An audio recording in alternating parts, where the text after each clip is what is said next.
என் குழந்தைகளே, நான் உங்கள் சாய். என்னுடைய ஸ்தூல உடம்பு உங்கள் கண் முன்பு மறைந்து போய் எத்தனையோ காலமாகிவிட்டது. ஆனால் என் ஆத்மா அழியவில்லை. நீங்கள் பிறப்பதற்கு முன்பே நான் இங்கிருந்தேன். இப்போதும் உங்களுடனேயே இருக்கிறேன். உங்களுக்கு பிறகும் நான் இங்கே இருப்பேன்.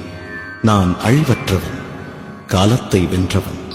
பகவத்கீதை, திருக்குரான், கிரந்த சாய்பா, பைபிள் எல்லாம் என்னுடையவை.